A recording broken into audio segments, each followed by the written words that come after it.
President Biden's multi-state travel blitz continues this week with a series of stops in swing states. This as his campaign invests $30 million in a new national ad buy. It's all part of what the campaign is calling a month of action. In Atlanta last night, the president highlighted the contrast not just between him and his predecessor, but in the way that they see the two Americas. Donald Trump sees a different America. An American story of resentment, revenge, and retribution. That's not me, that's not you. We see a future where we define democracy and defend it, not diminish it. We see a future where we defend the basic freedoms, not take them away. Joining us now is former White House Chief of Staff for President Biden, Ron Klain. Welcome to the table, my friend. Good to have you. Absolutely. Look at Ron Klain getting up early on a Sunday. We'd love to see it. There you go. Here with the people who remember to change their clocks. Well, some of us. Ron, as people were talking about the State of the Union before, it happened, all the stakes were high. Is he going to talk about his age? I'm like, that's not what the State of the Union is about. But I was looking for, I told people, I said, the tour after is what you need to watch because Joe Biden cares a lot about that tour. Can you just talk about why, from the president's perspective and maybe the White House and the White House's right now, is this tour just as, if not even more important than what he did on the stage in the Capitol at the State of the Union on Tuesday? Well, as you know, from being out on the road with him, Simone, the president loves to be out there connecting with voters, talking to people on rope lines, being able to have those one-to-one exchanges with people out where they live and addressing their concerns where they are.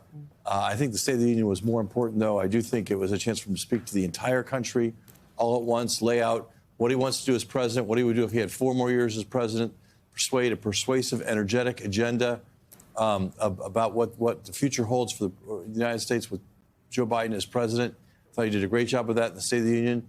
Now he has a chance to amplify that by going around the country, seeing people up close, talking to them in their own towns and states. And that's something he loves to do. He's a great campaigner. He loves campaigning. There was a great headline, Ron Klain, in Playbook about how this was sort of the turn the tables State of the Union. I want to read you just a little bit from that. Over and over, Biden laid bait for Republicans. Over and over, they chomped on it, whether the topic was taxing billionaires or border security provisions in the bipartisan package the House GOP rejected. I wonder, what is the next bait that the president sets for the GOP? Well, Alicia, I'm reminded of what Harry Truman once said when they said, Harry Truman, you're a give him hell, Harry. He said, I just tell the truth and people think it's hell. And I think Joe Biden's the same way. I think he's just out there explaining what he stands for. And the Republicans really don't have much of an answers to much of this.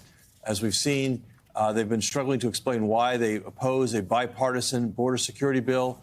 The conservative Republican senators played a role in writing that would strengthen our protection at the border, make a fairer process on hearing asylum claims. And so I think that, the president's just laying it out there. He's laying out the facts. He's laying out what he's done as president. He's laying out what he would do if he had support in Congress. And if Republicans find that uncomfortable, that's because they put themselves in this dilemma. You have a lot of interesting aspects of this campaign that have yet to unfold. And one of those is the opportunity for these two men, Joe Biden and Donald Trump, to face off. And I want you to listen very quickly to Donald Trump last night, who felt compelled on the heels of what he saw from the State of the Union to say this about a matchup between him and Joe Biden. You were once the chair of the Senate Judiciary Committee, so I was struck by your direct comments to the Supreme Court, who are before, but officially, for the good of our nation, it is time for Crooked Joe Biden and myself to debate. We have to debate. It's for the good of our nation. For the good of our nation, these two men should debate each other. Talk to us about your thoughts on that, and how does that look in light of what we saw the first time, and now where we are with both of these campaigns going into 24? Look, President Biden's debated each time he's run for president, and he debated last time under the rubric of the Bipartisan Commission on Presidential Debate, which has sponsored the presidential general election debates in our country every election since 1988. And after the last debate, Trump said he would never participate in commission debates again. So I think it's really up to Donald Trump to make it clear he would agree to this long-standing way which we've conducted presidential debates in this country. Joe Biden's certainly happy to debate Donald Trump. He did it last time, went very well for the president. The current president went poorly for the former president. But, I think we'd have to know that Trump would agree to the right set of the basic structure that his predecessors have agreed to, and then he'll actually follow the rules this time. Last time, he tried his best to break the rules every way he could, right. And it was kind of a spectacle more than a debate. It was very much so a spectacle. Ron, there is a belief of people in this town, and I think some of the donor chattering class across America, that really Joe Biden is scared of Donald Trump. He doesn't want to see him on a debate stage anywhere. And I think that there are some people that will say, yes, I heard Ron Klain say that Donald Trump needs to agree to the timelines, but the White House right now is not being clear on if they want to, if they really want to debate. They really don't want to get into it with Donald Trump. I can assure you Joe Biden's not scared of Donald Trump. What I can assure you is Joe Biden's the only person in either political party who has beaten Donald Trump. Donald Trump ran against a stellar field of Republicans in 2016, beat them all, beat Secretary Clinton in 2016, and has now beaten a number of Republicans again. The only person who stood up and beaten Donald Trump in an election is Joe Biden. That's why he's the right person for the Democratic Party to nominate in 2024, to do the same thing again, to get reelected and to continue to serve the country as he has. And I think that's what the campaign will be all about. Ron, we saw from the president a real appetite for embracing bipartisan negotiations on the border and on immigration. He visited the border last week. Was it a mistake in retrospect not to lean into this issue earlier during his first administration? I think he has been working very hard on this issue throughout the 4 years. It's a very hard issue.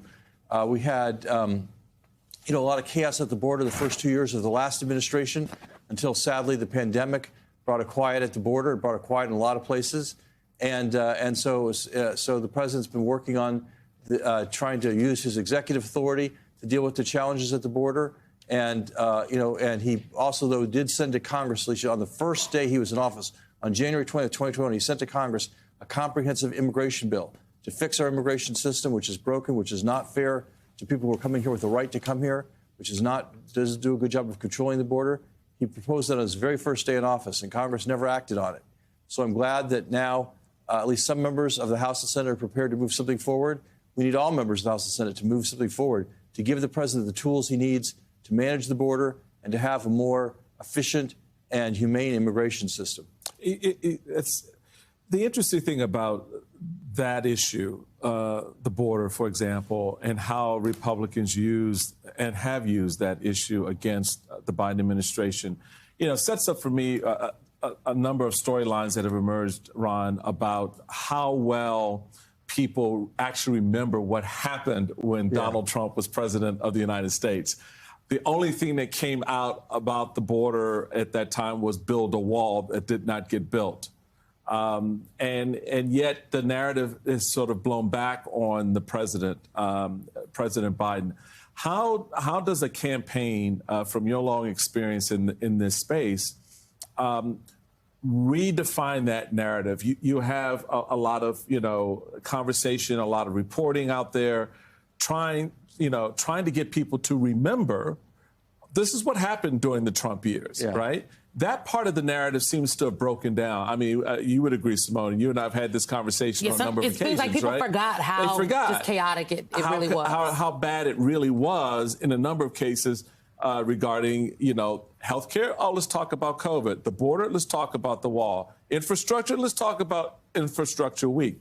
How do you remind people of what those 4 years were like, as you had Katie Britt asking America, well, are you better off than you were 3 years ago? Yeah, but how about let's go back a little further than that and see how well we were doing then? Well, I think, the best answer about the campaign is to have a campaign. And that's what the president is starting to kick off as we're heading into the campaign season. You'll see him out there more aggressively in the summer, in the fall, campaigning, framing up for voters what the choice is. And part of that is looking back at what it was like when Donald Trump was president, no question.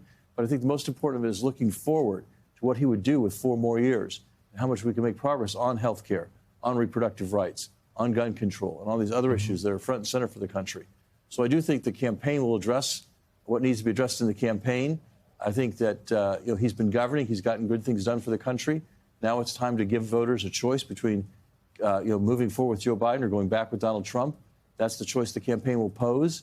And that's why we're going to have a campaign to do those things. So you're really kind of talking about two things at once: the campaign doing that reminder thing, and the president's, job telling people where we're going. Exactly. Okay. Makes you feel any better? I have already put evac on alert. He's ready to go if it comes to that. General, I can assure you. Hey, General, let me into the war room to see you, so I had to hack my way onto this frequency. This better be critical, Wheelie. So, come on, what is it now, please?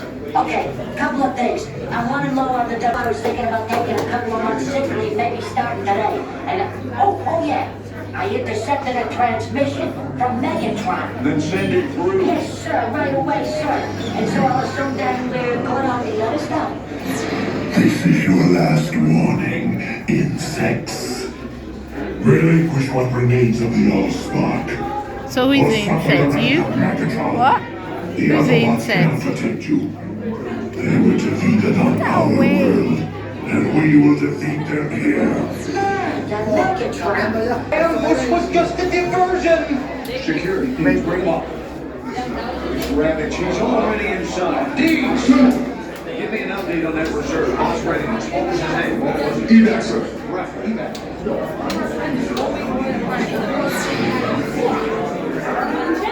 She's right in front.